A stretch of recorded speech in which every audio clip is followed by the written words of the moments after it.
Hello, everybody. I hope that you are having a wonderful week, a wonderful Tuesday. You may be aware that I tried to do this once already. I tried to go live exactly 7 days ago and ran into all kinds of problems. So, this is a pre recorded live stream. It's obviously not a live stream like it usually is. I'm pre recording it, I'm going to post it, and you'll just have to engage in the comment section like it's a regular video. It's the only way that I know to get this out because I still don't have my internet connectivity issues figured out. And truth be told, I might be doing this going forward for a little while until I'm in an area with better reception, because the fact of the matter is I don't necessarily think it's my technology that's causing me the problems. It's the fact that I live in a very, very remote area, and while I do have internet connectivity, it's not the fastest thing in the world, and it's definitely not like Starlink or anything like that. So thank you for being flexible with me while I work through all of these issues. I feel like every single newsroom analysis I've done since the beginning of the year has been plagued with issue after issue after issue. So thank you for sticking with me through all of those while I am figuring all of that out. This is obviously unscripted. I'm going to treat it the way that I treat any of my other newsroom analysis live streams. It's different from the content that I usually film over on the Deep Dive Project, which is heavily researched and scripted beforehand before I ever sit down to film. This is different. I'm just sitting down and reading news headlines that came out in the last month. And if you are new here and you don't know what's going on, hi, my name is Beck Griffin. I have been working as an independent citizen journalist covering issues related to human rights, particularly within a religious context. And that kind of happened accidentally around 5.5 years ago. I happened to stumble upon some information being discussed and shared on places like Reddit that was not making it into the mainstream news, at least not here in the Western speaking world. This was all about Opus Dei and what they were doing to people. And now there's more information out. There are more books that are being written. I have some of them right behind me here. More people are speaking out, and it's a much there's more people here than there ever were at any point before, which is fantastic. And that's given me the opportunity to branch out into some other topics. I'm not planning on just hyper fixating on Opus Dei forever, but it is a pretty significant organization. It's a significant organization in our world, whether you are aware of it or not. And so I continue to keep my finger on the pulse, and I do the same with other topics that I am interested in. And at the end of every single month, I sit down, I gather everything together, and we read through the relevant headlines, usually together in a live stream. And you share your thoughts, and I give my opinion, and it's a really good way to create something of an archive of past events, because living in a 24-hour news cycle, things are happening around us 24/7. It's happening faster than we can grab onto and retain information. So I think this is a good opportunity to archive some of the important stuff, take a beat, focus in on what's been happening, and I think it helps us be more aware of the world that we're living in. Now, my point in doing all of this is to challenge you to question the world that you're living in, challenge how you engage with media and information, and hopefully to encourage you to ask your own questions and do your own research. My hope is that the Deep Dive Project, this channel, my work, will be a starting point for you to do your own research and ask your own questions and go down whatever rabbit hole that you feel compelled to go down, because we live in an age of information, and although I feel like we are going to get the internet taken away from us at some point, we still have it right now. So I intend to make the absolute best use of it that I can by equipping the people who are here watching with information, with knowledge that you can take and do more with. Do not treat the Deep Dive Project as your one-stop shop for information, and do not automatically assume that everything that I am saying is correct. Ask your own questions, and you can disagree with me and have your own opinion, and I hope that you form those things. And that is everything that goes into the live stream that I am doing here, or what would be a live stream if I were actually live. So with all of that stuff out of the way, thank you so much for being here. Let's go ahead and get into the news. So August was an interesting month. I have noticed that, and maybe it's always like this, maybe I don't know. Something I've noticed is that if the month of June, say, is full of headlines, very, very busy, the next month, August, will be a little bit slower. and then the next month after that, it'll all pick up again. There's kind of this ebb and flow in the news cycle that I have noticed, and June was a very, very busy month news-wise. I don't even think I managed to get to all of the news headlines in my newsroom analysis for the month of June, just because there was so much, and sometimes it's too much to get through in one stream. So that's why I always link all of the news articles that I go over in each and every live stream. I always present those articles down in the description of the video, linked in a source document, so that you can go through and read them for yourself if there's something that you want to refer back to, or if I don't get to everything and there's a particular headline that you wanted to read, at least you can still access all of the information, even if I don't have a way to get through to it all. But August was not quite as hectic as June was. We have a small handful of articles to go over, which is awesome. It's going to give me more time to absorb everything and hopefully let me feel a little bit less rushed. And we're starting off with a doozy here. This article was published August 1st of 2025. Opus Dei Catholic, who led Dallas ICE lawyers, now defends immigrants. So this is kind of an interesting arc trajectory. The subheading says, as the second Trump administration doubles down on harsh immigration policies, Hunker, an Opus Dei member who retired from ICE to join a private immigration law practice in February 2024, is in a position to speak out. So let's see what he has to say about his activities and what's going on here in the United States. So author Hertzler McCain writes, when Paul Hunker approached Dallas Bishop Edward Burns to introduce himself at the bishop's 2017 installation mass, he did so almost sheepishly. Hunker, then a lead counsel for the U.S. Immigration and Custom Enforcement in Dallas, worried Burns might give him a hard time. Just a few weeks after President Donald Trump took office and instituted a travel ban on several predominantly Muslim countries, the installation mass came at one of the few times in 31 years of working for the agency that he felt ashamed to be working for ICE. That was the first time. Hunker, a longtime member of the Catholic group Opus Dei, told RNS, it's this religious news service is what we're reading from. Hunker retired from ICE in early 2024 and soon after joined a private immigration law practice. Now, as the second Trump administration doubles down on a strict immigration policy, Hunker has often found himself on the opposing side of his former employer. He has criticized Trump's attack on birthright citizenship and raised concerns that Mahmoud Khalil's detention infringed on First Amendment rights. He is not alone in that concern. He has appeared on conservative-leaning Catholic television networks EWTN and on CBS Texas to share his views and explain immigration policy. Well, I'm sure glad that he's here to explain immigration policy to us. He typically doesn't talk about his membership in Opus Dei, seeing public announcements about it as at odds with his lay identity. But on an EWTN appearance, Hunker told Catholic teaching on the Hunker said Catholic teaching, on the importance of family ties had influenced his work at ICE as he used prosecutorial discretion to avoid deporting the family members of U.S. citizens.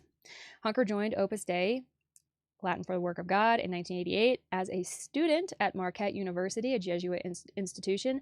Color me shocked, right? I would like to make a list of the people who have joined Opus Dei when they were not in college or high school. I'd like to make a list of people who joined after the age of 25, actually, because I have a feeling that's pretty rare. We know from the writings of Jose Maria Escrivá, the founder of Opus Dei, that he was not in favor of letting older people join. He wanted to get to people when they were young, before they developed a whole lot of problematic ideas about themselves and their identity and their self-worth and everything, you know. So anyway, Hunker joined when he was a young person, sub 25, I think we can say, which at that point, your brain isn't even fully developed yet. So I'd like to throw that in there. How well are you going to be able to make a huge decision about something like that when your brain isn't even fully formed? But I digress. So he devoted his life to a primarily lay Catholic group, finding resonance in its emphasis on achieving holiness through ordinary work done well and in the teachings of the founder, St. Jose Maria Escrivá, about living one's faith in the world. Before that, he said his relationship to Catholicism had been intellectual, but in Opus Dei, he learned to practice the faith well. We're trying to serve and love other people and do my work well and do it as an offering, Hunker said. Opus Dei is well known for its connections to highly placed prelates and conservative politicians, and recently infamous for allegations of human trafficking. It has also been accused of propping up Spanish dictator Francisco Franco and influencing President Donald Trump's policies through support for Project 2025. I have talked about all of these things in some way, shape, or form more than once over on my channel. But Hunker has pushed back against Trump on immigration, including in spaces like the Napa Institute's. The Napa Institute's rearing its ugly head. That's good. The Napa Institute summer conference last year, which has historically promoted a combative Catholic conservatism, and whose founder Tim Bush considers himself a cooperator of Opus Dei. And I think, wasn't it Tim Bush who defined the theme of a recent Napa Institute conference as in-your-face Catholicism? I'm 99% sure that was Tim Bush. So that's interesting, throwing that out there.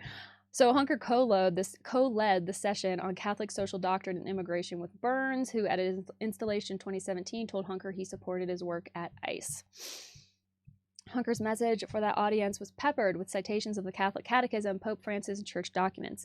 Quote, the obligation of a prosperous nation to welcome foreigners is an example of the universal destination of goods. Just as a wealthy person in justice should share his goods with the needy, a prosperous nation should welcome those in need, he told Napa attendees. And I have to agree with that. I don't think that there's anything incorrect in that statement. I would say that I probably do not agree with this man on much. But I would definitely agree with him there, that if you are doing well, it is your responsibility to turn around and help those who are not doing as well as you. And that applies to people, and it applies to nations, or it should, in my opinion. Hunker told Napa attendees about a 21-year-old Vietnamese lawful permanent resident who had gotten in some legal trouble and ended up in immigration detention. The young man's lawyer had already asked Hunker to dismiss the case, but when Hunker happened to run into the young man while facilitating Burns' visit to the detention center, he felt there are no coincidences, citing St. John Paul II, and dismissed the case. To Cecilia Gonzalez Andrew, president of the Academy of Catholic Hispanic Theologians of the United States, Hunker's public appearances look like a conversion arc. It's a story about how transformative the theology of encounter can be, she said, referencing a theological principle about forming relationships. I would have never wanted anyone to be a part of the ICE system, but since he was, okay, so now he has the opportunity to really make reparations, says Gonzalez Andrew, a theology professor at Loyola Marymount University. And I apologize in advance for the names and proper nouns that I may mispronounce in this video. This is pretty much a first reading for me, for every single one of these articles. So I apologize if I don't nail the pronunciation on every single name. But conversation isn't how Hunker tells it. Conversion. He doesn't disavow his time with ICE, instead framing his move into private practice as a new challenge that made sense because he was eligible for retirement.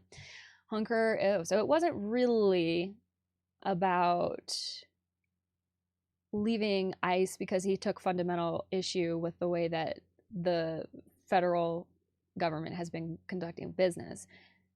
He just had to retire. But okay, I guess it doesn't detract from anything positive that he is doing now. He was quick to criticize the Biden administration, of course, telling RNS the previous administration's 100-day moratorium on deportations was crazy and imprudent. He also said Biden's expansion of parole programs, which gave temporary permission and work permits to new arrivals from certain countries, played into the resentment that helped re-elect Trump, as even other immigrants felt new arrivals were getting special privileges. Hunker says he has great affection for the agents, saying ICE employees in Dallas worked to reunify families, and that when they weren't constrained by the kind of inflexible guidelines currently in place, quote, we go after the bad guys, end quote.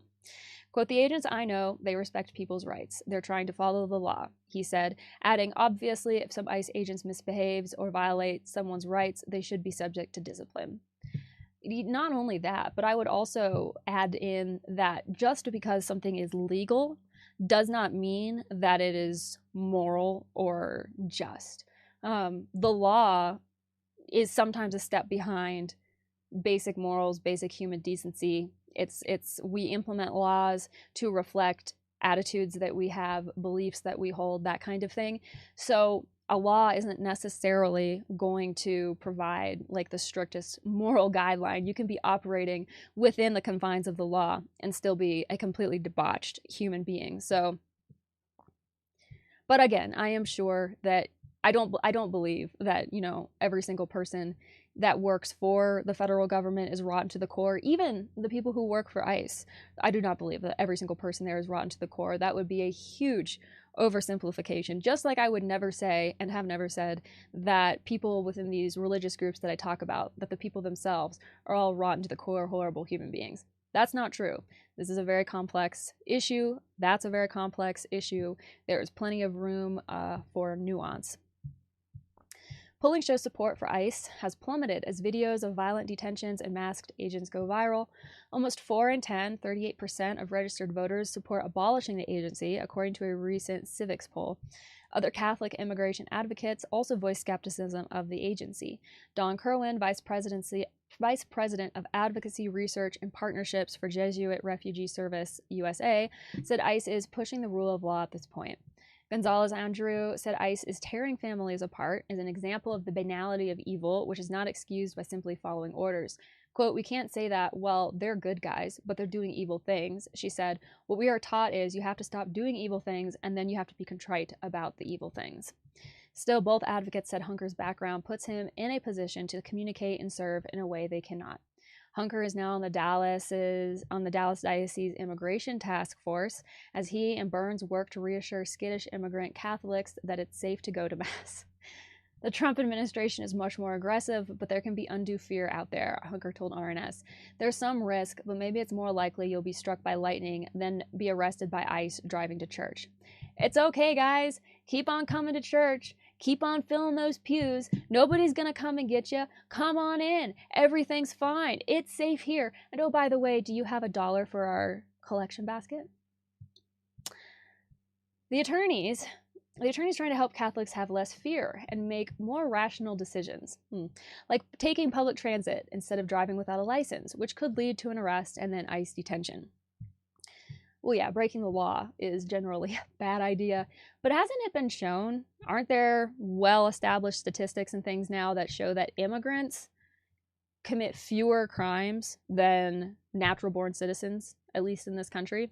I could be wrong on that. Don't quote me on that. I haven't looked at that research independently, but I've definitely heard that before. Kerwin does not share Hunker's assessment of irrational fear. "I think that the people that are making those decisions are in the best position to know what the risk is," said Kerwin. He said that while risk can occasionally be exaggerated, the recent massive increase in ICE funding in the latest budget points to many more immigrants without criminal records being swept up in detention or deportation. Yeah, it literally doesn't seem to matter.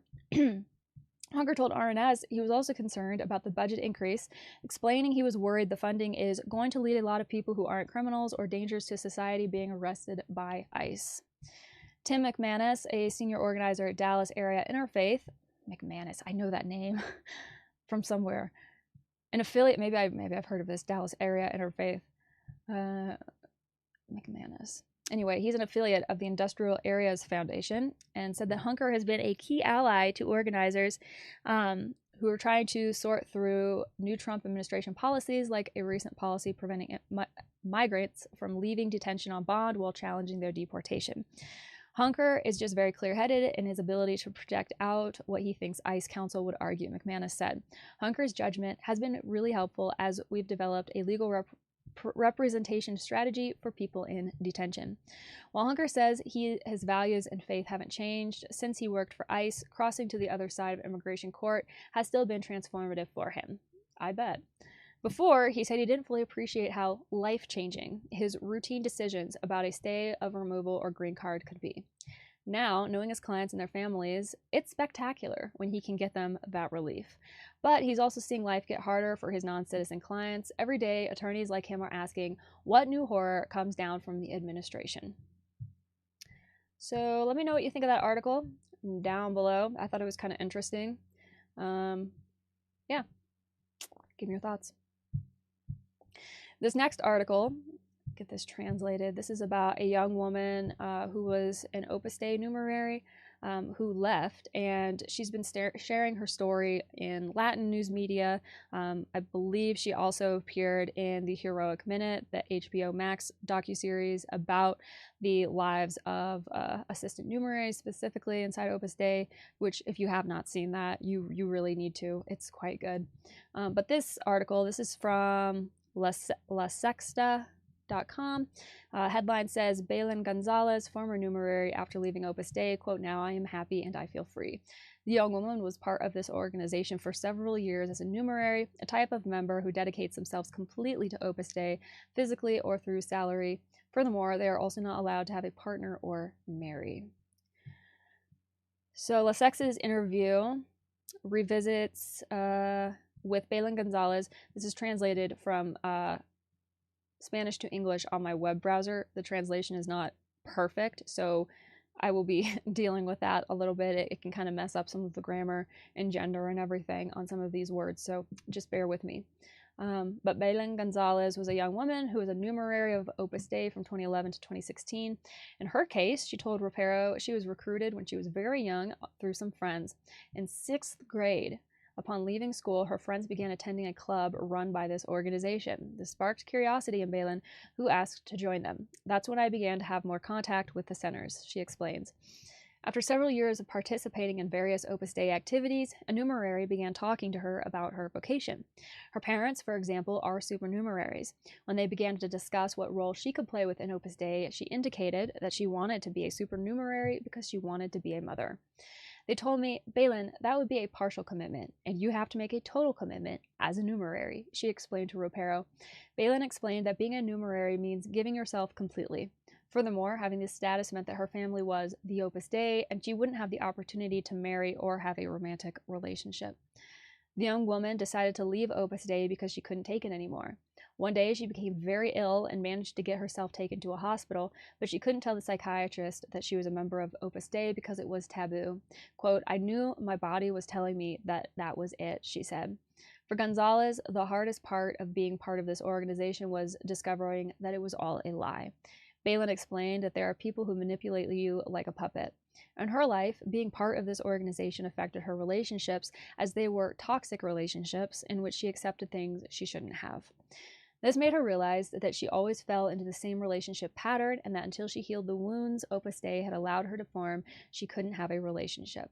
I said, if I stay silent, I won't evolve, she added. Belen explained that after leaving the organization, she feels happy and free. So I wanted to share that, one, because there are not a ton of people who are kind of in the like millennial Gen Z age group as of yet who are speaking out about their experiences in Opus Dei. There have been a small handful, like the alumni who were featured in the ABC Four Corners documentary about the Opus Dei schools in New South Wales, Australia. And obviously El Menudo Heroico also featured some young people, but it is predominantly a slightly older crowd who is usually the ones speaking out about this.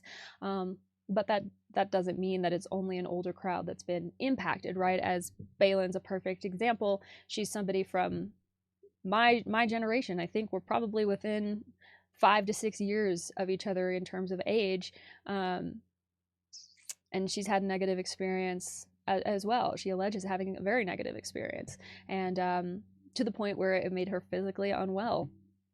So I wanted to highlight that. I wish all of the happiness to Belen, and I hope that she is living a life that is thrilling and happy and satisfying.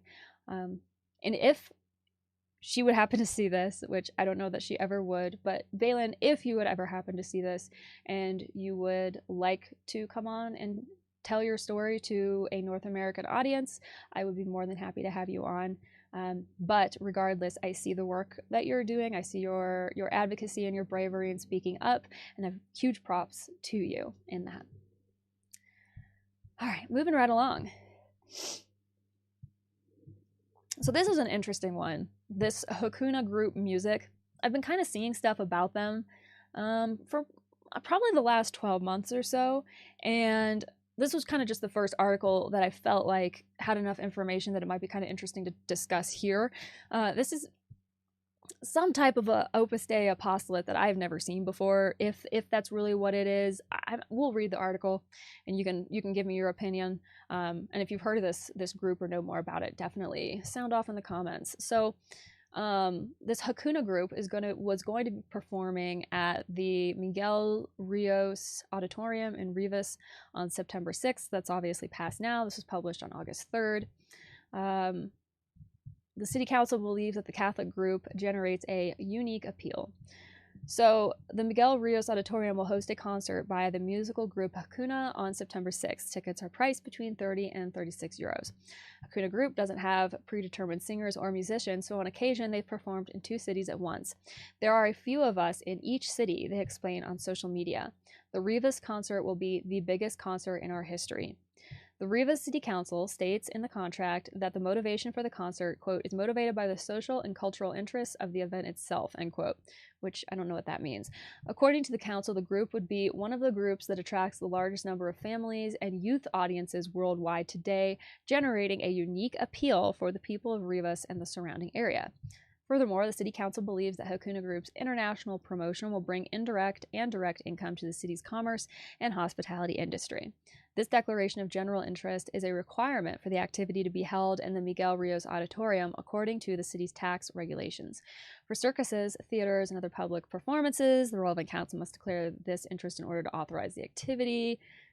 So Hakuna paid the City Council almost 44,000 euros for the use of the event.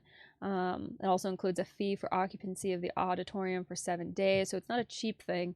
The contract signed between the promoter and the Rivas City Council estimates revenue of 1.2 million, pounds? 1.2 million from ticket sales and the auditorium's bars. A maximum capacity of 34,020 people is established. Wow. So Hakuna Group, we're going to get into the meat and taters of it, is a part of the Hakuna Project, founded by then Opus Dei member Jose Pedro Maglano. Now, this is interesting. Legally, as explained on their website, Hakuna is a private association of the faithful approved by the Cardinal Archbishop of Madrid. Hakuna is also linked to the Daughters of Merciful Love Association, HAM. This religious group was recently intervened this summer by the Archdiocese of Madrid. The objective, they point out, is to redirect fundamental aspects of such as the governing structure, the training plan, community life, and spiritual guidance. Huh? So is it like a big church service? The allegations against HAM include heresy, sexual abuse, spiritual abuse, and abuse of authority, according to El Diario. Let me see if we can look at that one. The allegations refer to events that allegedly occurred during the Catholic youth retreats. Hakuna's current headquarters in Las Rosas was the former home of the Daughters of Merciful Love. They even shared the space for a few months in 2020. A year earlier, Hakuna and HAM shared a gateway, as can be read on the Hakuna website, which invites participants to write letters about the encounter. Quote, I want to be free, to know how to enslave myself for love, to not sell myself to whim or passion, end quote, says one of the participants, known as a Hakuner. So this is kind of an interesting thing, and I don't really know that I've ever seen anything like this coming from Opus Dei. It kind of gives me like Hollywood megachurch vibes or something. That's kind of like the energy that I'm getting just from like the look of it and everything. Let me see if this El Diario article is behind a paywall about the investigation into, because apparently, wait, this is talking about Israel. Apparently, El Diario had an article talking about this group, but I've not seen it, and this is not the right article here. Let's see. Let's do Control F and see if it's buried. Nope, it's not even on here. So that's interesting. If you happen to know of an El Diario article that was talking about this Hakuna group, and you wouldn't mind linking it in the comments below or something, that would be cool, because I'm kind of curious about that. And if you know anything more about this Hakuna group just in general, definitely sound off, because I think it's really interesting.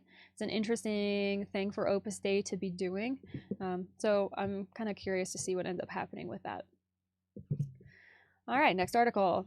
Tim Pocock says, "The truth will set you free." I just got Tim's book in the mail. It's right here. I haven't even started reading it yet because I'm reading another one for another interview that I'm going to be doing, but it's on my shelf waiting to be read, and I cannot wait to dig into it.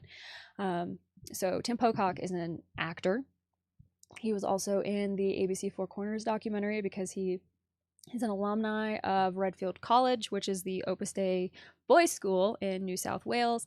And now he's written this book about his experience being gay in Opus Dei, which I'm sure you can imagine is not pleasant. So this was published August 2nd. Tim Pocock's story is one of courage, authenticity, and quiet revolution. Best known for his roles in X-Men Origins, Wolverine, and the internationally beloved Dance Academy, Tim's dazzling rise to fame masked a deeper, more personal journey, one far more complex than any role he's ever played. And here's his book. You should follow him on social media if you aren't already. Tim's most powerful role hasn't been on screen. It's been as an advocate, survivor, and truth teller. Raised in an extremely conservative Catholic environment and attending a school linked to Opus Dei, Tim was taught from an early age that being gay was not only unacceptable, but something to be corrected. There was no room for self-expression, only suppression. Tim became skilled at hiding, adapting, surviving. So much so that to the outside world, he appeared to be the ideal straight religious son, one even being groomed for priesthood. He shared this quote on his Instagram: "For the isolated warriors, the brave outcasts, the lone wolves craving freedom, for those trapped by the beliefs of their loved ones, condemned by bias, who dream of a day when they can just be themselves, for anyone who has felt or still feels that they are less than simply because they are different from those around them, this is for you." But behind the carefully crafted facade was a teenager enduring the trauma of conversion therapy, subjected to hypnosis in an attempt to fix his sexuality. It's a practice that leaves lasting scars and, until recently, remained legal in parts of Australia. After years of internal struggle and trauma, Tim finally broke free. And in an aspiring turn, he has since used his voice not just in art but in advocacy. He played an active role in New South Wales' historic move to criminalize conversion therapy, a cause deeply personal to him. Through interviews, public speaking, and now his memoir, The Truth Will Set You Free: Growing Up Gay in Opus Dei, Tim is shedding light on the hidden realities so many young LGBTQ+ people still face today. In his memoir, he details the intersection of religion, repression, and recovery with unflinching honesty. From enduring institutional harm to navigating LA's intense entertainment industry and its high-pressure image expectations to fumbling through the chaos of the gay dating scene, Tim's story is raw, real, and deeply human. And yet, at its core, his memoir isn't just about pain. It's about healing. It's about choosing to live boldly, even after being told you don't deserve to. It's about rediscovering the self you once had to bury. For the countless LGBTQ+ youth still in hiding, still living under the weight of shame or rejection, Tim's message is profoundly hopeful. There is a way through. There is joy, there is freedom, and there is nothing more powerful than embracing who you are. By stepping out from behind the mask, Tim Pocock has become a light for others to follow and a reminder that we can reclaim our narratives no matter how they began. As he continues to shine both on and off screen, Tim is showing the world what true courage looks like, and that authenticity, not acceptance, is the greatest freedom of all, which I think is a beautiful thing to say. So if you are not following Tim on social media, please go and show him some love. And if you've not bought his book yet, haven't read it yet, please consider doing so, or consider requesting it through your local public library's interlibrary loan program. This is a book that I think people are going to want to read, and I hope that it finds a good audience here in the United States. Let me go ahead and close some of these old articles so that I'm not getting through stuff that I already read. Okay. All right, moving right along. So this article was published, doesn't have the date, August 7th. The book I Will Serve You is presented in La Plata, a work that reveals how Opus Dei exploited its followers. This Thursday, August 7th at 8 p.m., journalist Paula Bistagnino will present her book, I Will Serve You, Te Servere, as part of the series Conversations Between Journalists. Webpage freaked out on me and refreshed. Let's see.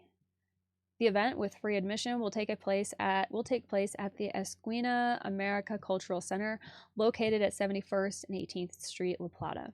Published by Planeta Te Servere, delves into Opus Dei's ties to economic, political, and intellectual power in South America, with a special focus on Argentina, which is very timely.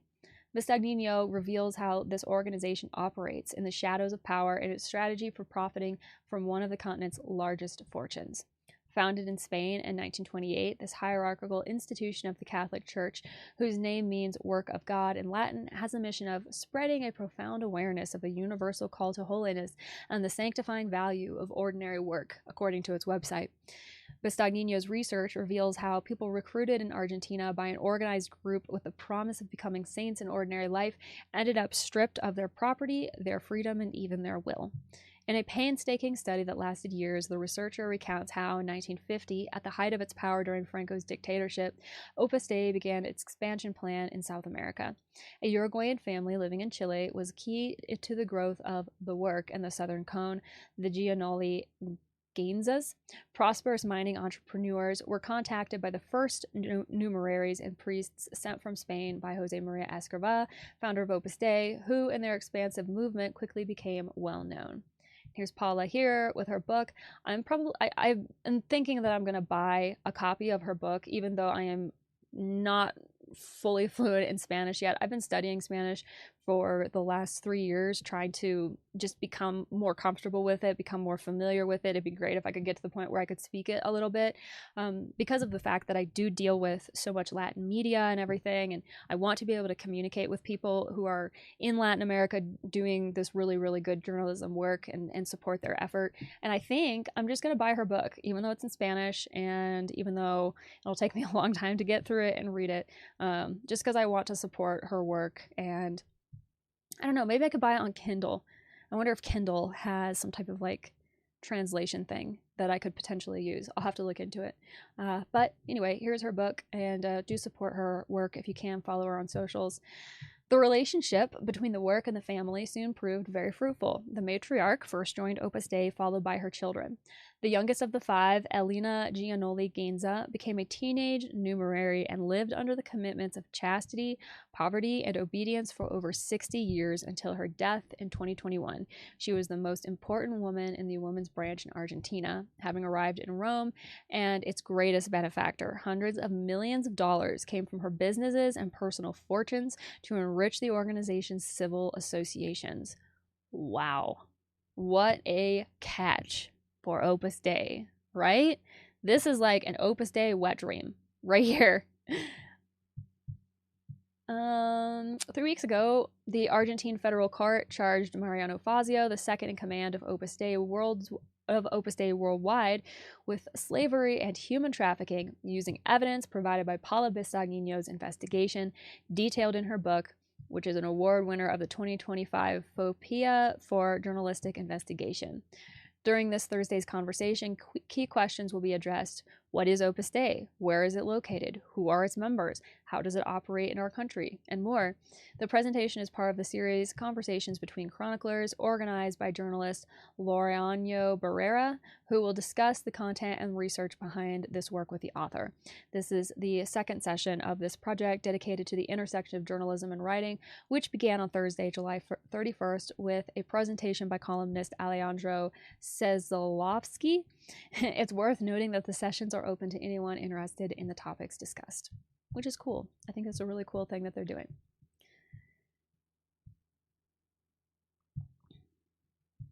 All right, moving right along. I feel like not being live, I'm definitely moving more quickly. I've gotten through like 4 or 5 articles and I'm not even 40 minutes in yet. It's like when we're live, I like being live because it gives me a chance to talk to people and like read the chat and see what people are doing and everything. But it definitely makes things go a little bit slower. I don't know if that's a good thing or a bad thing. But this article here, this is from like a entertainment blog, but it's about this new HBO Max docuseries, which is about the Legionaries of Christ, and specifically the founder, Marcial Maciel. It's called The Wolf of God. So Here's everything you need to know about the HBO Max original. If you haven't heard about it or seen it yet, this will give you some good info to go off of. And if you have seen it, let me know down in the comments below what your thoughts are on it. Seems like somebody at HBO Max is like very interested in covering these issues and presenting these stories and everything, which is very cool, and I hope they keep it up. But here's everything you need to know about the HBO Max original documentary series, Marcial Maciel, The Wolf of God, or Marcial Maciel, El Lobo de Dios, from its premiere date and streaming availability to the full episode guide, blah, blah, blah. So you can watch it with a VPN. But here's the information about the show. So Marcial Maciel, The Wolf of God, is a powerful docuseries chronicling the decades-long story of Father Marcial Maciel, the controversial founder of the Legionaries of Christ. It began in the 1940s, and Maciel's charisma and ambition allowed him to establish his own congregation. As the years progressed, his influence spread across Mexico, Spain, and Italy, attracting followers and powerful allies.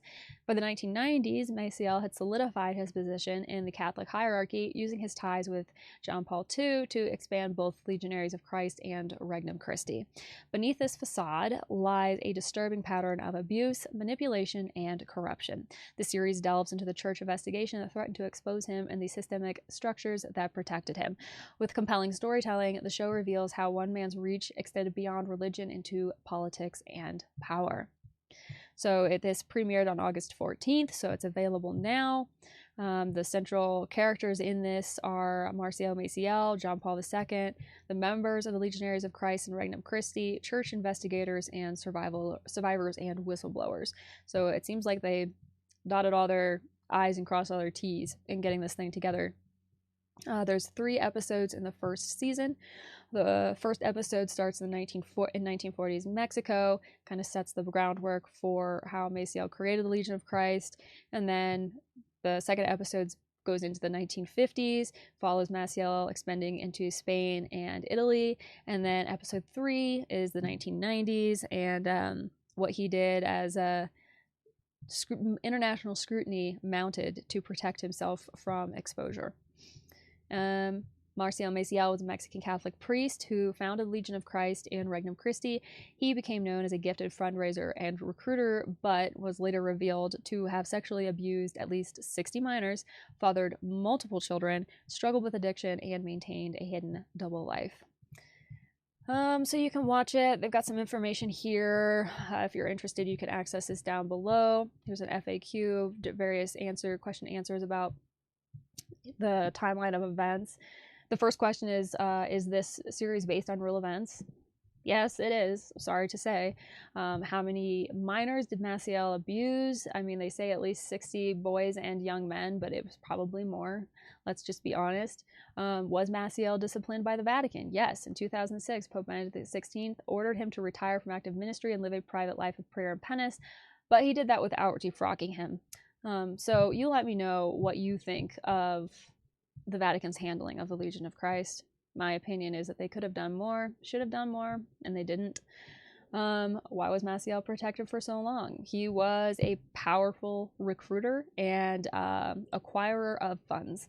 And there's the 2 things that the Catholic Church needs to keep going are people to fill its ranks and money to lubricate their activities. So Maciel was really, really good at both of those things, which is why he was embraced by John Paul II and given so much leeway and, at the end of the day, protected from scrutiny.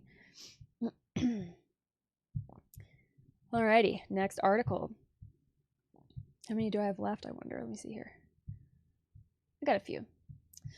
So, this is from Serva Media. This is a Latin news site. This is from the Society section. This is about Alborada. Wait a minute. Let me make sure. There were a few that ended up in here where I was looking through them when I was creating my source document. And I was like, I don't know if I want to talk about all this stuff. Let me scroll through here. This might have been one of the ones where I was like, it's interesting, but not interesting enough. Yeah, we're going to skip this one. But if you want to read it for whatever reason, it's linked in the source document. All right, Info Bay. Here we go. So this was published on August 13th. It's coming out of Peru. This is about somebody who's kind of becoming infamous on this channel, and I have more to say about him in the very near future. Rafael Lopez Aliaga will meet with Pope Leo on September 17th, confirms Juan Luis Cipriani's brother. So this is a weird headline to me for a number of reasons.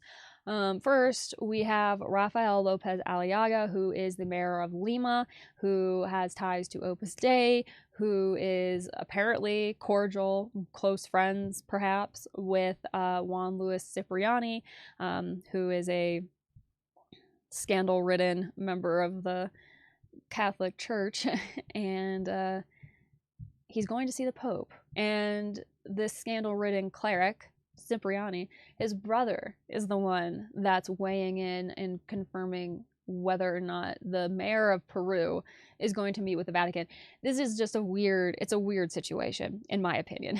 But the mayor of Lima is met now, this is in the past, at the Vatican as part of a European tour that includes events with Spanish authorities and the Peruvian community. During the trip, he seeks to raise funds for the emergency water program in Lima. Oh, so this is almost like a gotta go kiss the ring type of thing.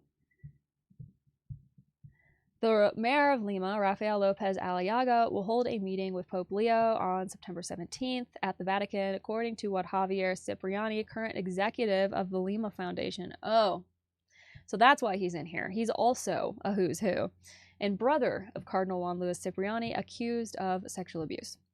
In an interview with Canal B, the executive detailed the mayor's agenda in Europe. Quote, "We are organizing a dinner in Madrid. It's the second time we've done so.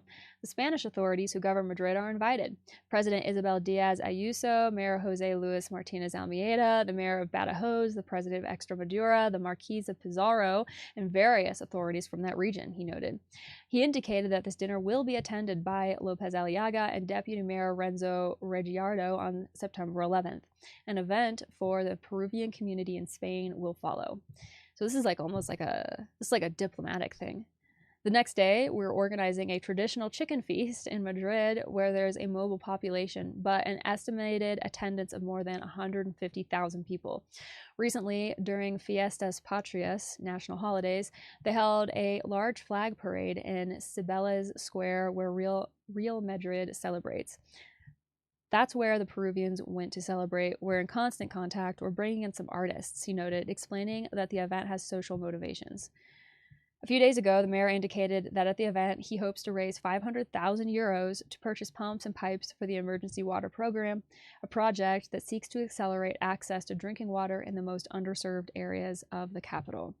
The visit to the Vatican is, according to Cipriani, the most significant moment of the trip. A few days later, which is the most beautiful moment for me, we are received by the current Pope, Leo. I am fortunate to be accompanying him. I met him a few years ago in Peru. I am not his friend, but I was fortunate to be with him in his home. I understand that Rafael knows him quite well, and his environment is very Chiclayo-like. Rafael grew up in Chiclayo, he noted. Finally, he announced that the mayor will present the pontiff with the keys to Lima, and we're going to ask him to come. Come, sir, we need you. We need good people here. Good vibes, he continued. The Lima Foundation executive has been affiliated with Renovación Popular since 2024, and according to a report by La Repubblica, was awarded contracts worth 54,000 euros, I'm guessing, from the Metropolitan Municipality of Lima for administrative and technical assistance services. He also chairs the general shareholders meeting of the Municipal Real Estate Company of Lima, which manages properties owned by the municipality. Interesting. It's interesting because Juan Luis Cipriani is connected to another Peruvian society that was suppressed before Pope Francis passed away, the SCV. And that's interesting to me. The connection between the Ciprianis and the SCV is interesting in this context because the SCV, amongst other things, has been accused of what is in effect land trafficking, basically taking lands from people via real estate chicanery, basically. I am not saying that is happening in this case. I am not saying that this person is abusing his civil position or anything like that. I'm not making any accusations. It's just my opinion. I'm just expressing my thoughts after having read the same thing that you just heard. I just think it's interesting. But they go on. Juan Luis Cipriani, Archbishop Emeritus of Lima, because he's retired, and the first cardinal of Opus Dei, was sanctioned by the Vatican following an allegation of sexual abuse. Pope Francis imposed restrictions on him that included banning him from the country, prohibiting him from wearing cardinal symbols, and prohibiting him from making public statements. Despite being excluded from the meetings prior to the conclave that elected Leo, he participated in them, contravening the regulations. He was seen in his official vestments in the Basilica of Santa Maria Maggiore, where more than 100 cardinals went to pray at the tomb of Francis after the Pope's burial. Lopez Aliaga has not only defended his innocence, but also decorated him at the MML. Yeah, shortly after he was told not to leave Peru and not come back, he did in fact come back to get some type of medal from Aliaga. And Aliaga and Cipriani are both linked to Opus Dei. Opus Dei, they kind of tend to pick up and carry water for each other, you know. So not really surprising that there's a relationship there. It was very interesting after Pope Francis died to see him turn up in Rome wearing his official attire. There's like a picture of him standing like kind of in the crowd of wherever this basilica where Francis was interred, and he's standing there like, and I think the casket is kind of in the frame too, and he's just standing there like looking at this casket. It's a really, really interesting picture. And I think a lot of people were thinking with Pope Francis out of the way, they were going to be able to get on with business as usual.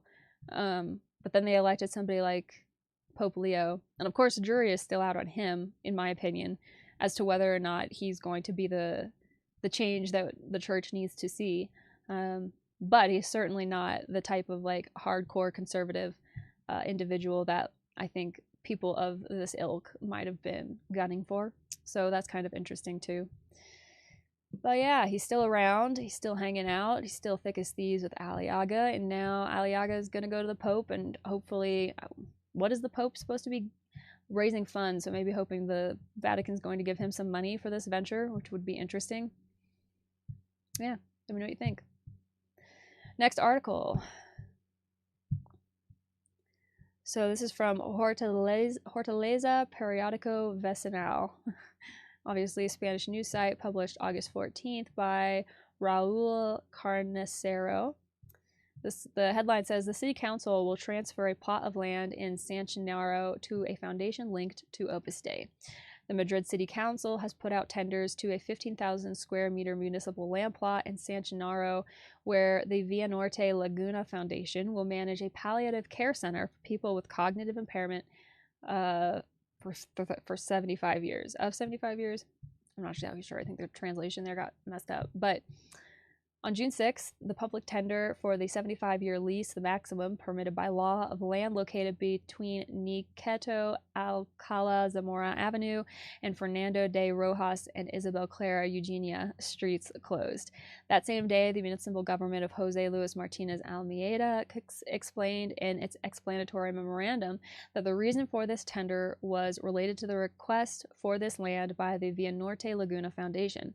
Surprisingly, City Hall technicians valued the plot at 503,000 euros. I think that's euros, barely 33 euros per square meter.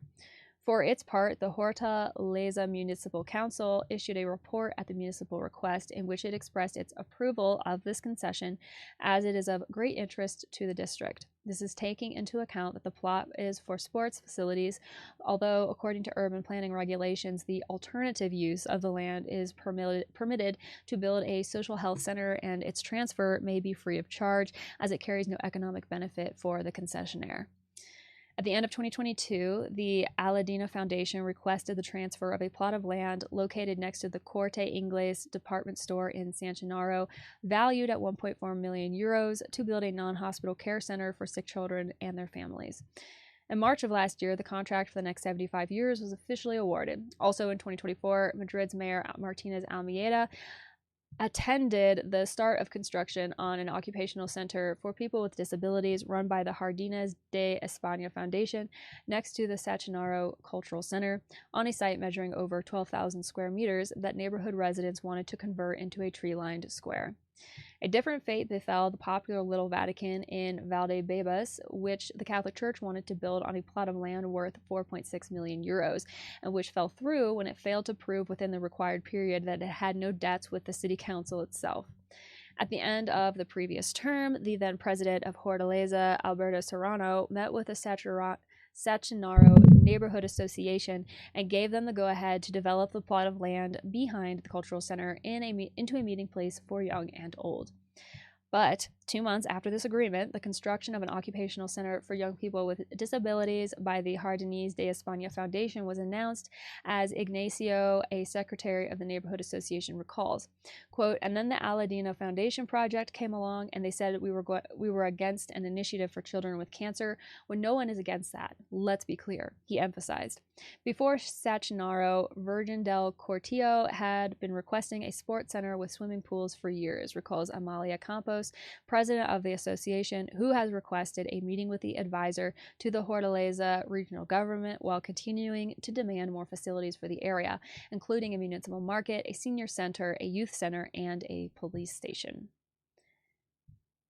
This top comment is from August 30th. Somebody said, despite being linked to Opus Dei, this foundation is doing extraordinary work with its social and healthcare initiatives.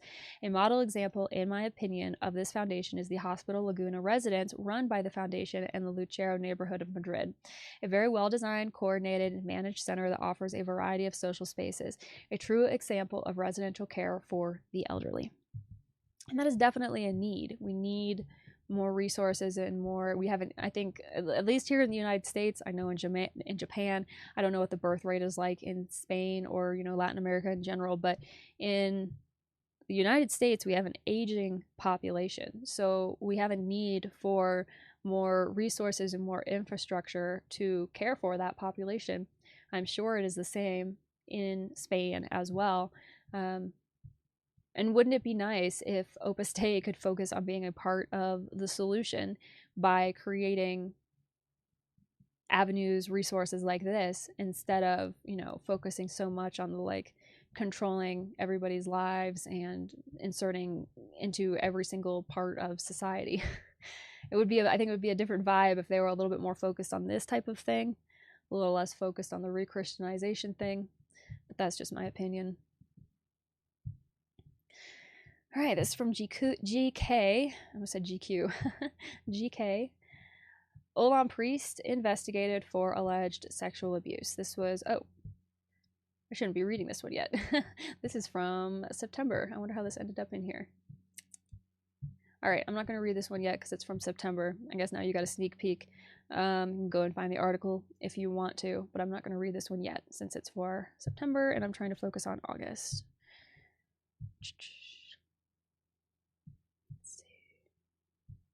Sometimes it throws me off because they'll post an article in the month of August and then they'll go back and they'll update it and it'll say it has a September update.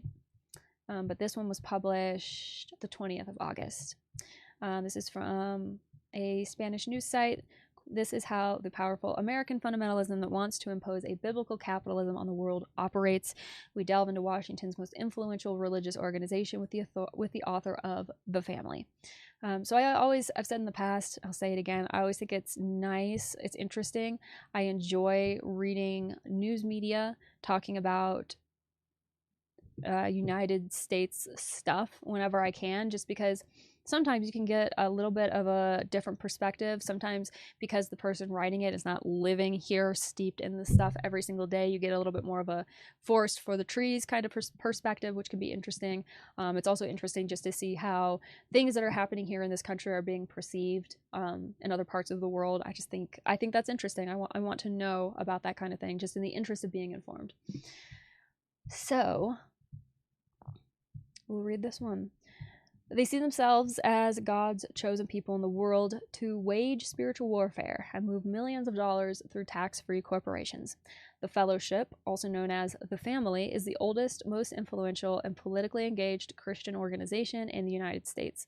Congressmen from both parties fall under their umbrella, but their tentacles are global because their ultimate goal is to impose biblical capitalism on the planet.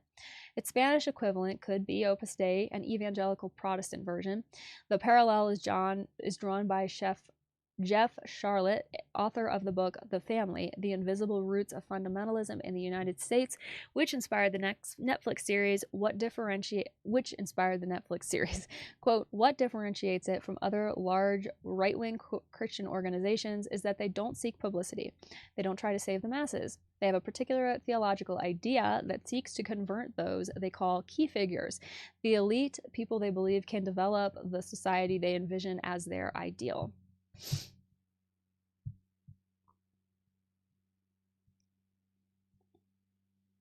And the rest of us, we can simply live in it, he adds. The journalist and writer visited the organization's headquarters in Arlington, Virginia, and remembers it as a grand mansion with people from all over the world. The movement, founded in 1935, has a global aspiration, and this was evident among those present, from diplomats to heads of state, many of whom wanted to network. Quote, it's an international center with sophisticated and educated people, but they aren't or don't act the way fundamentalists are expected to act, Charlotte says.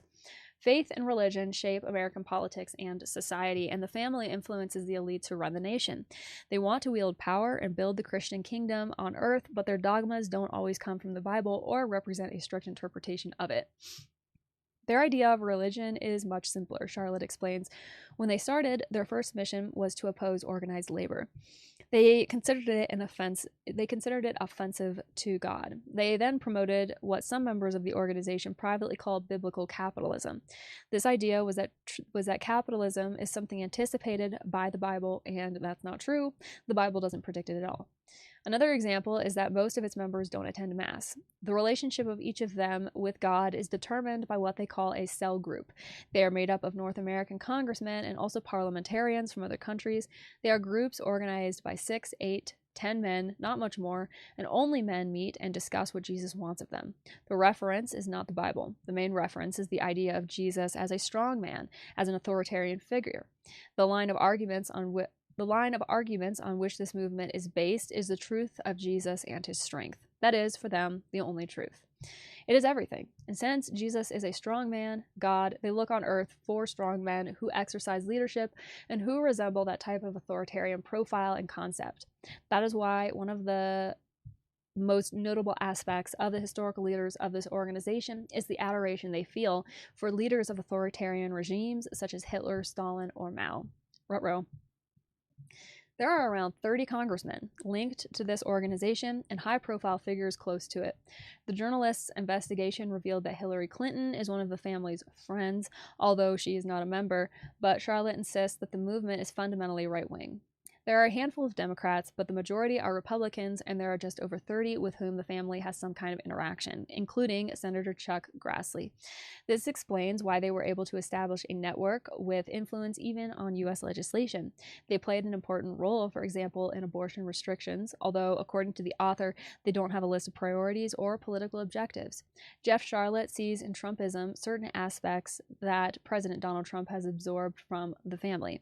Mike Pence, his vice president during his first term, and from whom he is now very estranged, was a member of the family, and in some ways, Trumpism has swallowed him whole. In the United States, the family has understood the best way to influence Trumpism is to pave the way, he explains, continuing the idea of the authoritarian and God-blessed leader. But if there's one place where he's been decisive as a political movement, it's Uganda. His help has helped keep dictator Yoweri Museveni in power for 40 years. The movement hired him as a client. It was his representatives in Washington who turned Uganda into a kind of U.S. proxy state, the journalist says. Throughout her research, Charlotte has uncovered the group's connections to the world's most bloody regimes, the genocide in Indonesia, the death squads in Central America, its support for the Brazilian generals who maintain the dictatorship, and its interference in Haiti. The movement is all of them, and also Senator Ted Cruz and Vice President J.D. Vance. They are all the movement. The elite religion in the United States is American fundamentalism, Charlotte concludes. So, I thought that this article is really interesting. There are a couple of things that I wanted to point out. They make a comment in here when they bring up Hillary Clinton. Let me see. About how she was one of the family's friends, but she was never a member, but this movement is fundamentally right-wing.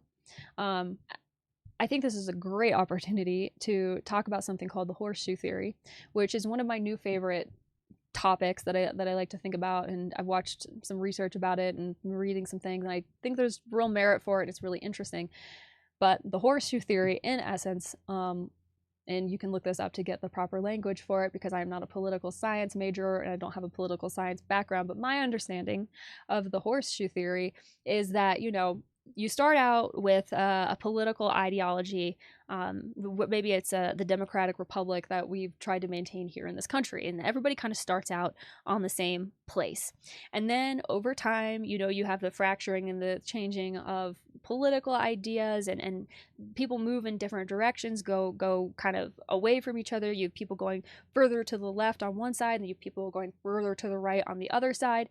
And over time, that continues to happen, and it keeps happening, and you get more and more and more extreme on either side of the spectrum, because that's just the way that it goes, until everything kind of, the right over here and the left over here, they kind of end up in the same place. They're on their own separate trajectories, right? But they're in the exact same place. They are directly parallel with each other, and there are far more similarities in these extremism type far right, far left political movements than there are differences. And I think that that's really interesting, and I think you can see that evidenced in the fact that, you have people who've traditionally been on the left, like the Clintons, associated with an organization that is being described, or a movement, the family, that's being described as far right. Well, they're kind of different flavors of the same brew at this point, I think. And I think that's really really interesting. And was there something else in here I wanted to point out? I think it's interesting. Oh yeah, they say the Spanish equivalent of this family could be Opus Dei. And I think that that's a really important thing. Whoops, how do I get out of here? I think it's a really important thing to highlight, because I get people in my comment section all the time who really want to blame every problem, every political opinion, every action that they don't like on Opus Dei, or the Jesuits, or the Freemasons, or fill in the blank. Put your boogeyman of choice in there. And what I have been trying to emphasize in my work, and what I think is really, really important, and I really want people to hear me when I say this, the name of the organization or the entity, whatever these people put themselves under, does not matter. Do not get hung up on the names. Do not get hung up on the apparent differences between these different groups, these entities, because it really doesn't matter. At the end of the day, you're talking about the same animal. It's just wearing a slightly different face, but it's got the same motivations. It's wanting to go in the same direction. You'll find that these people swim in the same kind of circles. There's a lot of overlap between these different organizations and groups and entities and people. And that's just because it's all part and parcel of the same thing. And I think we should avoid trying to pin all of the blame or all of the responsibility on any one organization, because then it becomes a matter of, oh, well, we just need to do away with this organization or this institution. We do away with it, none of these problems will exist anymore. And that is fundamentally not true. All of the problems that we are contending with today, we have, as a human race, I believe, have been contending with since the beginning of time, and we will continue to contend with it for the rest of time. And thinking that just doing away with these outward kind of symbols of these movements, thinking that that's going to effectively chop the head off of the snake, so to speak, I think is really, really misguided thinking. And I think that this article does a really good job of illustrating the fact that the name doesn't necessarily matter. The political allegiances and affiliations don't necessarily matter. It's not about any type of altruistic ideological thing as much as it is about, I think, greed and power and all the other vices that lead people to do really unsavory things. I think it's more so about all of that than it is about any type of like ideological underpinning, because these people become fanatics, but it doesn't seem to matter which direction they come from, left or right. They can become fanatics regardless. And they say that the author says here that their idea of religion is simple. It looks so simple. It looks so easy from the outside. You just do these black and white things and everything will be fine. But we know that that's not true at all. So really good article. I'll link it down below if you want to read it for yourself. I think it's great. I think it's really interesting. I don't know where. Oh, this is his book, La Familia. All right, moving on. Making our way. So this was published August 20th. Espionage, Opus Dei, and Political Ambitions. Congressman Santurio's Dark Ties. So this is from a Latin news site, N-or-Sci. And we'll see what the author Martin Velázquez has to say. The figure of Libertarian Representative Santiago Santurio, accused of being closely involved in illegal espionage in San Miguel and of weaving power networks within Congress, exposes another side of Javier Milei's political project, the advance of an authoritarianism disguised as moralism and defense of the family, while relying on practices typical of shadowy regimes. Doesn't that sound familiar for my US-based listeners and viewers? Sounds like something out of our own country. It's interesting how the same thing seems to be happening everywhere. But this says, the scandal that erupted in the Ministry of Human Capital over bonuses and the political crises that left Sandra Pettivello reeling not only became a headache for Javier Milei. The storm also shakes the foundations of La Libertad Avanza and places Santiago Santurio at the center of the scene, a until recently unknown deputy who now emerges with boundless ambitions, supported by the most extreme sectors of the party and by Carina Milei herself. His meteoric rise, linked to the fall of Oscar Zago from the presidency of the bloc, cannot be understood without reviewing the relationships surrounding him, from his anti-abortion activism and his alignment with Opus Dei to his alleged links to illegal intelligence operations in San Miguel. The plot is dense and dangerous. Santurio, president of the Ciudadanos group, presents himself as a champion of the rights of the unborn child under the slogan Family First, a banner that Javier Milei already waved at the far-right Vox Congress in Madrid. But behind this moralizing rhetoric lies shady relationships that connect him to Federico Salvatierra, Director of Judicial Support for the San Miguel Municipal Police. This is not merely an institutional relationship. Within the local force, they claim that Santurio sponsors him, and that he is even the true mastermind behind the office from which, according to the internal complaints, surveillance and intelligence gathering are conducted on residents of the district. So we're talking about dirty police work. Salvatierra's record is not exactly that of a security specialist. The agents themselves sarcastically describe him as a shoemaker in the Army cavalry, someone without adequate training who nonetheless wielded excessive power thanks to his ties to Santurio. The testimony is compelling. He would call Santurio and a raid would follow. This process, which turns a congressman into a direct operator of police procedures, exposes an authoritarian framework that should scandalize any republic worthy of its democratic status. The scenes described by the officers are straight out of an illegal intelligence manual. On one occasion, a patrol car was sent at 5 in the morning to harass a worker who turned out to be a simple meatpacking store employee. Days later, the same thing happened to a Union for the Homeland activist who was handing out flyers on the street. This was pure political persecution disguised as security operations, and it's no coincidence that those within the force speak bluntly. They call the municipal police Nazis, a term that encapsulates the persecutory logic behind these maneuvers. These are not isolated incidents. Santurio's rise within La Libertad Avanza is closely linked to his ability to build parallel structures, exploit other people's crises, and present himself as a solution to the problems the ruling party itself creates. While Pettivello flounders amid accusations over multi-million-dollar contracts with the OEI, Santurio maneuvers with the ambition of securing the education portfolio with the endorsement of Martin Menem and the protection of the president's sister. Milei's new man in Congress makes no secret of his intentions to build his own power at any cost. The ties to Opus Dei are no small detail. Santurio landed in the libertarian heartland thanks to Nahul Sotelo, the Buenos Aires representative who likes to present himself as a representative of that ultra-conservative Catholic organization openly hostile to Pope Francis. This ideological alliance explains the marriage of anti-abortion rhetoric, the exaltation of the traditional family, and the advance of social control policies reminiscent of the methods of the dictatorship's intelligence services. It is the return of old shadows in new guise. In Congress, Santorio's figure generates unease, even within the ruling party. Although no one dares to provide concrete answers, the suspicion is shared. His influence grew after Zago's fall, and, according to a legislator from an allied bloc, it was no coincidence.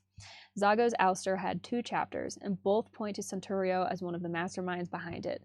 The result was the unanimous promotion of Gabriele Bornoroni to bloc leader, a move that ultimately consolidated Santorio's position. The problem for Millet is obvious. Every time a scandal erupts within the ruling party, the threads end up leading to figures like Santorio, willing to play in the dark, using faith as a facade and illegal intelligence as a tool. The contradiction is brutal. A government that presents itself as a champion of freedom relies on leaders linked to practices of political persecution and police manipulation. The cynicism is laid bare in all its magnitude. In San Miguel, the residents know what it means to have a police force under the control of political enforcers who pretend to be spies. The officers' accounts are a snapshot of a parallel power that operates above the law and responds more to political interests than to citizen security. There, Santorio doesn't appear as a simple legislator. He's the shadow boss, the one who sets the tone, the one who resolves everything. A dangerous projection of what his arrival at the Ministry of Education or any other national government body could mean. Millet's ruling party seems to be living with this tension. While it attempts to portray itself as a government of renewal and austerity, evidence mounts that its cadres are associated with the worst of the old politics: illegal espionage, political persecution, excessive personal ambitions, and an absolute disregard for democratic institutions.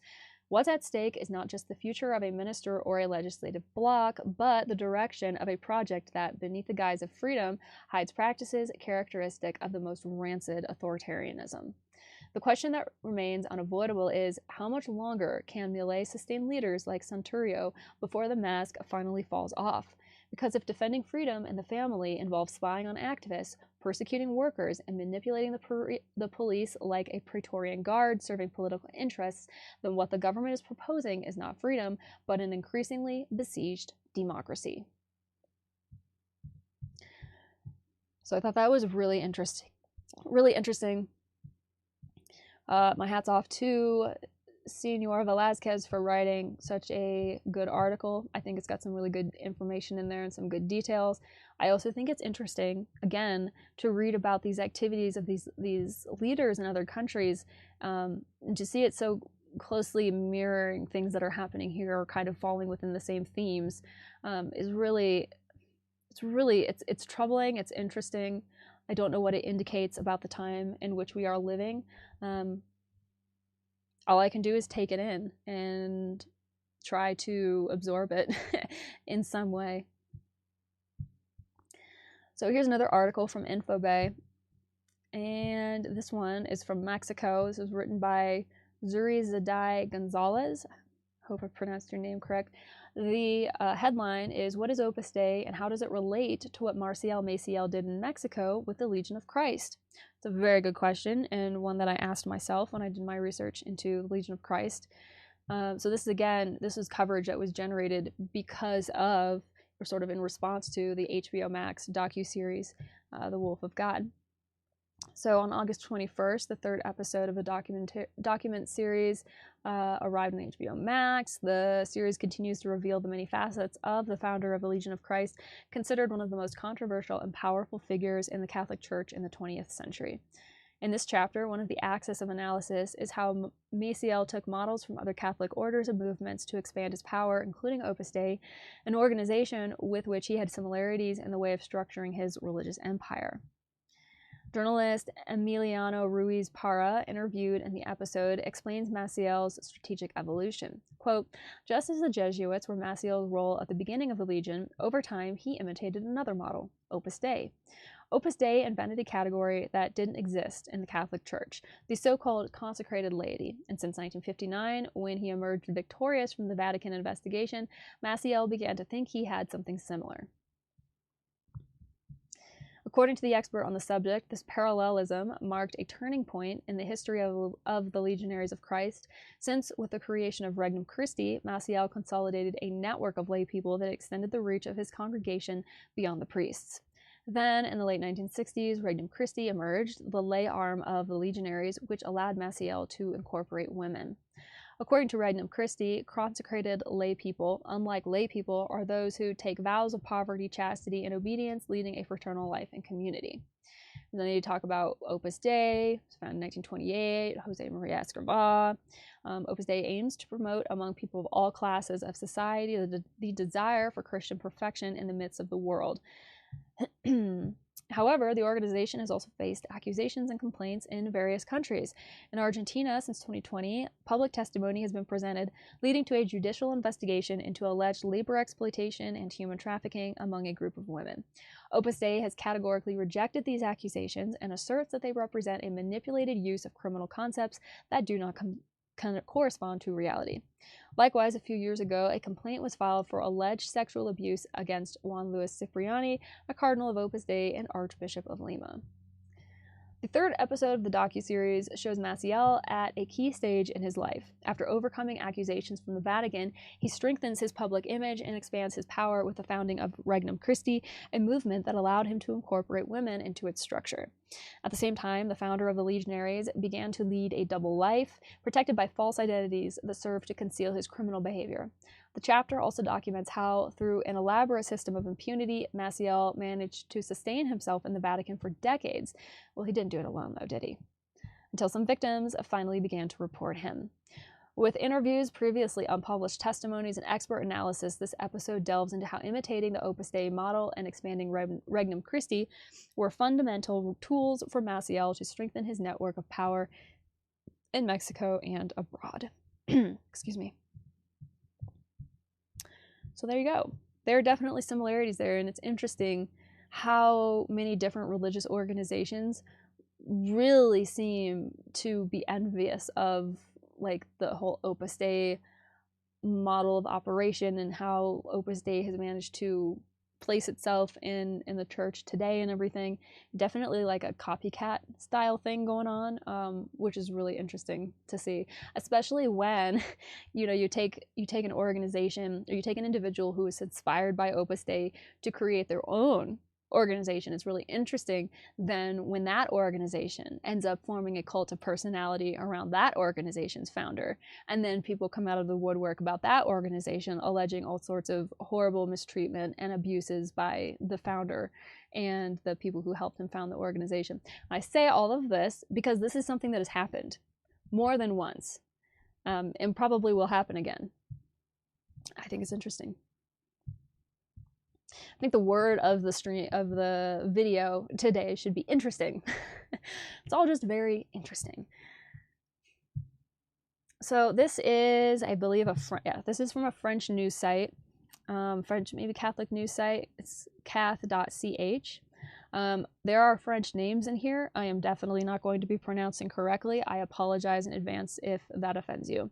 But there's been a closure of an Opus Dei daycare center with controversial teaching methods. Now, I had no idea prior to seeing this article pop up that Opus Dei even did anything with children under the age of like 10 or 11. I was under the impression that that was kind of where they focused all of their energy, but that was an idiotic thing for me to think, clearly, because why would I ever think that they would leave children between the ages of 0 months and 11 years of life just alone? I mean, that's 11 years you could be working on a person to make sure that they want to come into your organization. So of course they're involved in child care, infant care, which I just find really disturbing.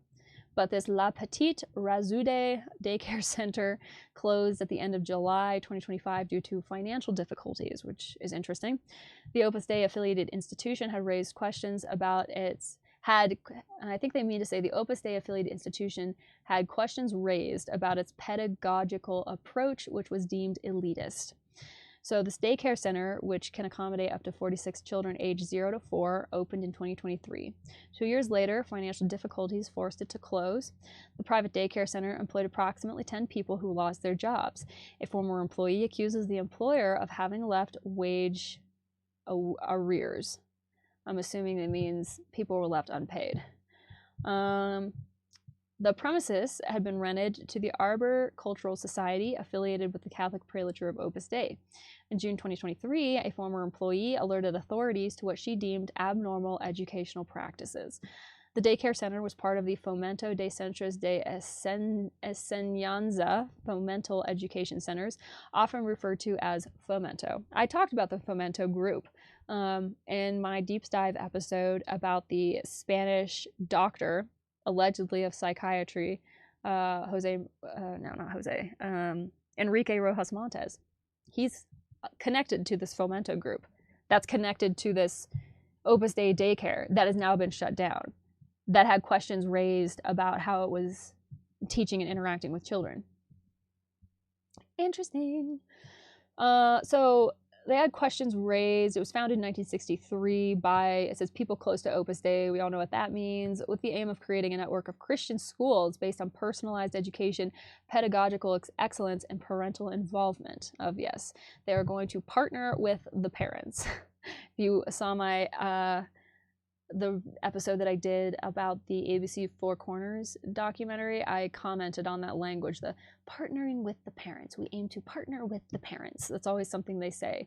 These Opus Dei centers and things, they always go out of their way to make it seem like we're here to coordinate with parents who are trying to raise their children in a good and holy way, and we're just here to help. And of course, that's not the whole story, but it sounds good. So this daycare's educational plan included trilingualism and chess for children as young as 3. Can 3-year-olds play chess? According to the former employee, morning prayer and the presence of religious books were not excessive, but she claims that a leader linked to Opus Dei suggested she be baptized. According to her, tensions arose with some staff members, particularly over the Fomento teaching method, which she considered elitist. Following the former employee's report, the Cantonal Child Care Service introduced enhanced surveillance of the daycare. The daycare filed an appeal at the Public Administrative Law Course of the Cantonal Court, obtaining a suspension of the measure. The Public Prosecutor's Office seized on the case on suspicion of coercion and issued a non-proceeding order in October 2024. I'm not sure what that means. The Fomento method is not part of the landscape of educational references usually used in institutions in the canton of Vaud, notes the SCAJE, which had requested additional information before the daycare announced its closure. In and of themselves, approaches like trilingualism are not necessarily problematic, but these are young children, preschool aged from 0 to 4 years old. What matters to us is that they are not required to participate in these activities. We are not in a school setting, notes Valerie Berset, head of the SCAJE department. And I don't know how this word is pronounced, so that's why I keep just spelling it out. From the SCAJE's perspective, religion is not a problem in principle, but practices must not be contrary to the good of the children. The Arbor Society, for its part, denies exerting religious influence over its tenants. Of course, the city has taken over the premises to expand its Grancey Children's Life Center, so it sounds like it's still going to be getting put to good use. But it doesn't sound like, the city is taking it over. So Opus Dei is no longer there at all. So let me know what you think about that. Let me know what you think about Opus Dei being involved in childcare like this. I find that off-putting. All right, here we have an article from Africa, and it's from, what is this, the CNA, Catholic News Agency, I think, on their African news site. It's a service of EWTN News. So this is something that's going to be pro-Opus Dei efforts. And I think this is interesting. I think there are some things we can take out of this article.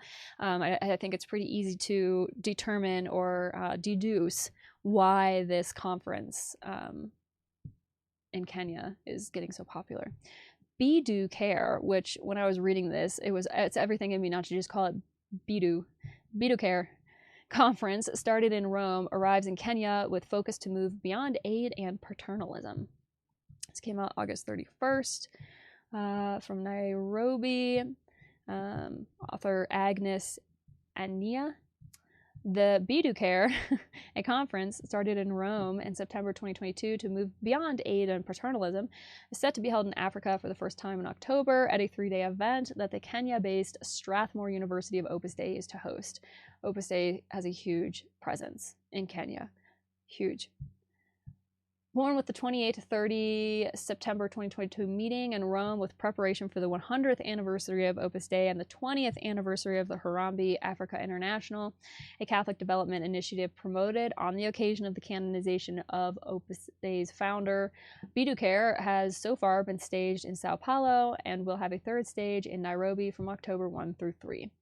HAI Communications Officer Rosella Miranda told ACI Africa that the event will gather entrepreneurs, researchers, cultural leaders, academics, and civil society representatives from Africa and beyond. The goal, she said, is not just to discuss challenges, but to co-create practical solutions for inclusive and sustainable growth. daycare is more than a conference, Miranda told ACI Africa on Friday, and added, it is a journey that began in Rome in 2022, continued to Sao Paulo in 2024, and will now reach its third stage in Nairobi in 2025. She explained the initiative was born in view of the centenary of Opus Dei in 2028, inspired by the message of the founder, Jose Maria Escrivá, to live faith in daily life and to turn work, education, and social commitment into service for the common good. And daycare, B, stands for start with purpose. C stands for act with meaning, while D stands for act with meaning, while C, care, stands for culminate and authentic care for others. You mean to tell me that the only sentence that starts with one of the words, B should start with a letter that starts with B, in my opinion. Do should refer to something that starts with the letter D, and care at least starts with culminate in. daycare suggests that true change comes from being intentional, acting responsibly, and genuinely caring for people and society. Highlighting the importance of the envisioned Nairobi event, Miranda said it will be a special moment to bring together people from Africa and beyond around youth, education, work, dignity, and sustainable development. Themes for the event have been structured around youth unemployment that, according to organizers, is one of Africa's most urgent challenges. Other themes include inclusive education systems, environmental sustainability, infrastructure development, as well as rethinking international partnerships. On reinventing partnerships, daycare proposes moving beyond aid and paternalism to models of cooperation that respect dignity, culture, and aspirations of African communities. Among speakers selected for the conference is Archbishop Anthony Muheria of Kenya's Catholic Archdiocese of Nyeri, a member of Opus Dei. So this is basically just a big ol' Opus Dei event, right? This daycare thing is just a big ol' Opus Dei party, is the impression that I'm getting. Let's see. On day one of the conference, participants will engage on the topics Africa in 50 years, challenges and opportunities, telling the African story, and nurturing a culture of translating research into impactful policies. There will also be education-themed workshops on the day of the conference. One of the envisioned workshops on this day is titled Overcoming Educational Barriers in Low-Income Communities. The theme for the second day of the conference is work. Some of the topics planned include how companies can improve competitiveness, future of work, shaping leaders for the evolving job market, and bridging skill gaps for employment. According to the organizers, the Nairobi agenda has been shaped directly by African partners, ensuring that local voices define priorities and guide the way forward. The highlight of the final day of the conference is the launch of the daycare hub. So that's part of the country, Africa, Kenya. This part of the world, Africa in general, needs collaborative work, needs people coming together and linking arms to find creative solutions to the challenges that the various countries in Africa are facing, which are very complex. The socioeconomic hill that people have to climb in order to enact change and positive reform in these countries is very, very significant, and it's completely logical to me why so much money goes into funding research and other types of initiatives over there, even things just simple as like getting wells dug for communities so that they can have clean drinking water. And if Opus Dei is authentically and truly contributing to the solution in being over there, then I can take no issue with that. I'm not going to snark on that. But this comes with a huge caveat.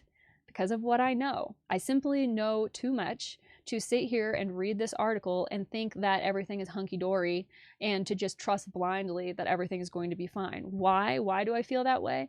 Well, let's see. Maybe it's because this organization has a track record of not treating people with dignity and respect.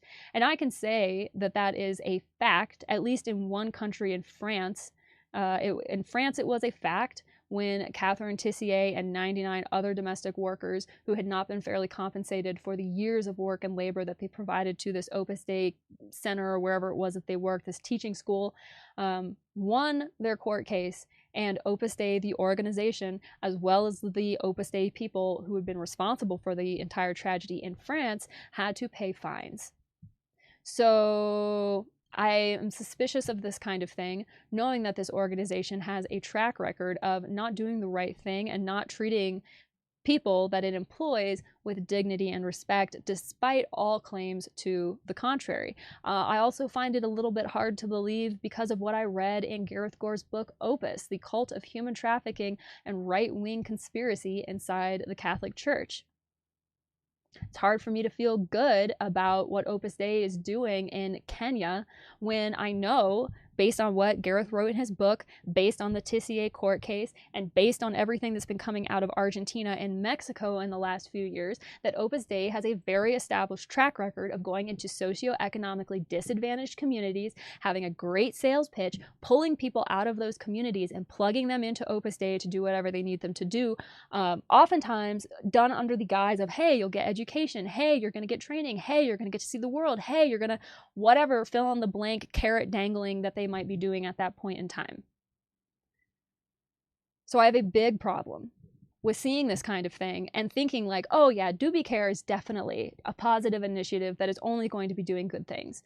I wish that I could say that that is absolutely the case and I could read this article and feel great about it, but I don't feel that way. Particularly when you get further down into this article and it's talking about the topics of conversation at this conference.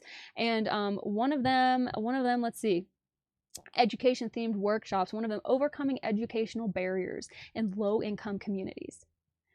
You don't need to have an education if you're going to be trafficked into an organization and sent all over the world to do work for them for free. You don't have to have an education.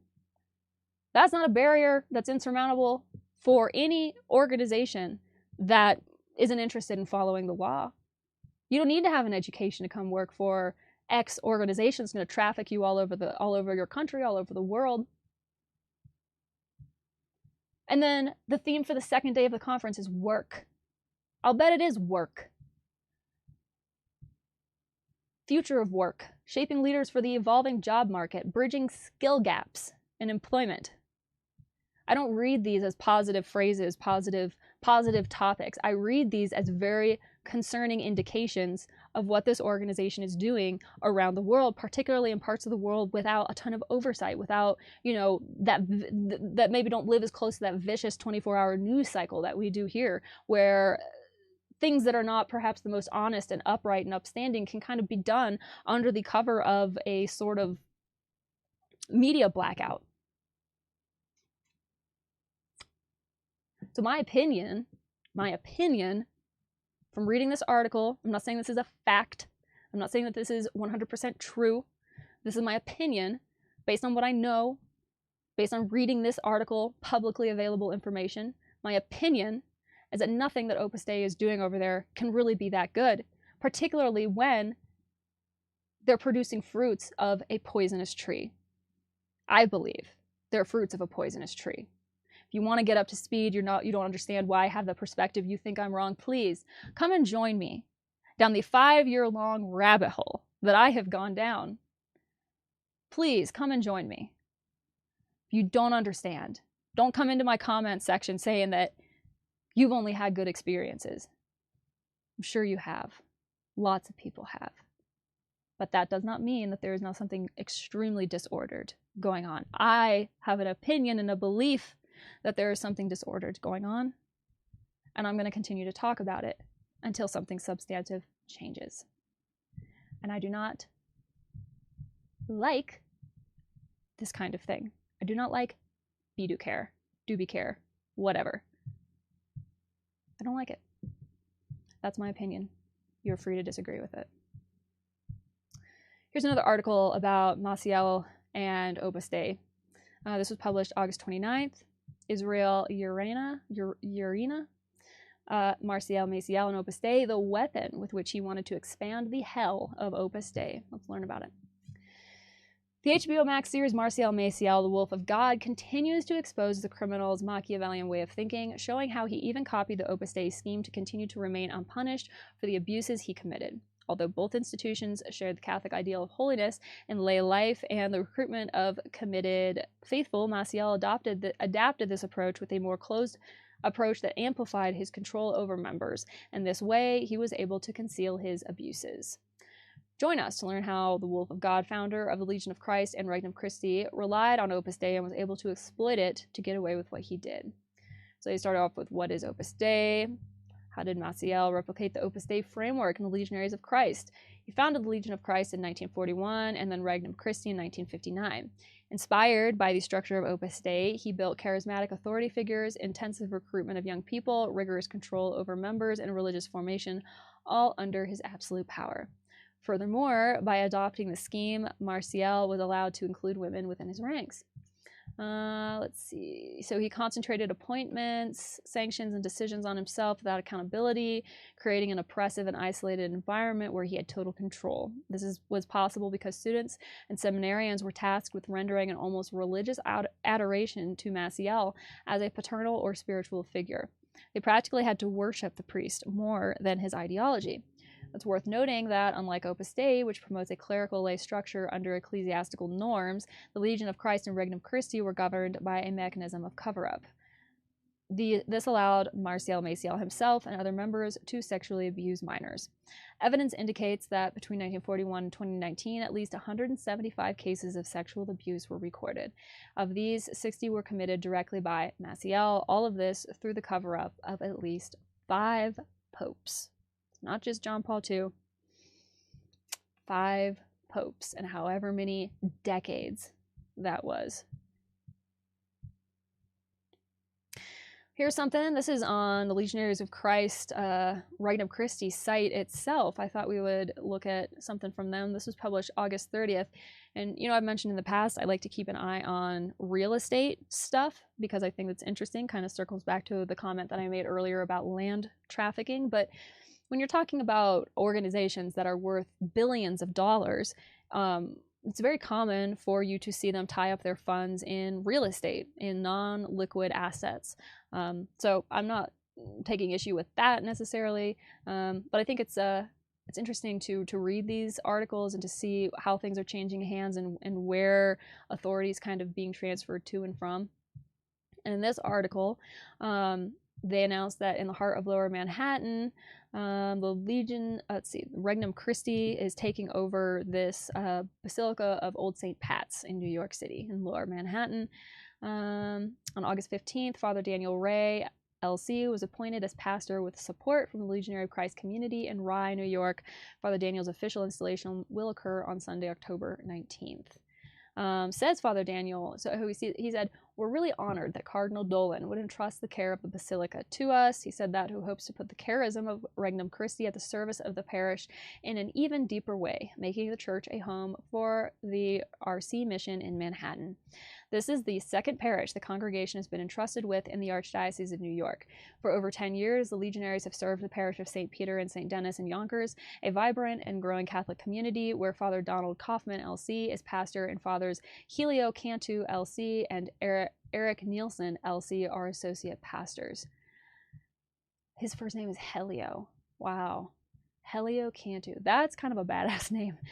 Serving St. Patrick's Old Cathedral is nothing new for the Legionaries of Christ and Regnum Christi, who have been ministering out of the parish in a variety of ways for well over a decade. So they're pretty entrenched in the area. Yeah, for 15 years, Regnum Christi members and volunteers have based major street missions out of St. Patrick's Old Cathedral in the Soho and Nolita neighborhoods of, is that Nolita? Neighborhoods of Lower Manhattan during Advent and Holy Week. Here's a picture of the church from 1929, found footage.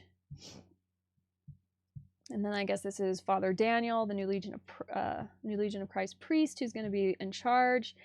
Says that he was ordained in December of 2006. Serves as the superior of the Rye community, is also a chaplain for the Lumen Institute in Manhattan, and serves on the board of Regnum Christi Education. And you can listen to his homilies if you want to online. Interesting. So if you've had experience with either the Legion of Christ or Regnum Christi, I'd be very interested to hear what you think of this. And what you think, I have noticed, although I don't have a lot of it in here just because it's not super relevant. I like to throw 1 or 2 articles like this in every newsroom analysis, but I don't want to like focus exclusively on it. But I have been seeing in the news alerts and stuff that I go through every day that there's been quite a bit of movement in the Legion of Christ and in Regnum Christi. Maybe that's always been the case, but I feel like this past year especially, I've been seeing more news headlines for it. Maybe it's just because I'm checking more, so I like kind of prime for it. You know, it's like once you own a blue vehicle, you see blue vehicles everywhere. I don't know. But I definitely have been getting the vibe that there's been a lot of movement inside Regnum Christi and Legion of Christ, moving people around. And wow, that is the last article. That's all of them. We got through them all. Heck yeah. And I managed to do it in less than 2 hours, which has got to be some kind of a record. So yeah, that's the news analysis for the month of August. It was interesting. There's some interesting stuff in there. I'm definitely curious to hear your thoughts on everything that we went over, if you have them. We'll see what unfolds in the coming months. I know that September is already shaping up to be a pretty interesting month news-wise. I mean, we're only halfway through the month, and I already have quite a few articles in my September analysis folder. So if you're not subscribed, make sure that you do so that you can come around and check out the next month's analysis. If you made it all the way through, thank you so very much for being here. Thank you for being flexible while I work out and figure out how to make all of this work, how to make it as seamless and painless as possible for me. Thank you for your patience while I do that. And yeah, let me know what you think down below, but I think that's where I'm going to leave things for today. This has been an interesting way to do things. I wish I was live because I do love talking to all of you guys so much, but please do leave a comment down below. I do read every single one of them. If you or someone that you know is in need of mental health support, I have linked a variety of global resources down below. You can look, try to find your country, search by region.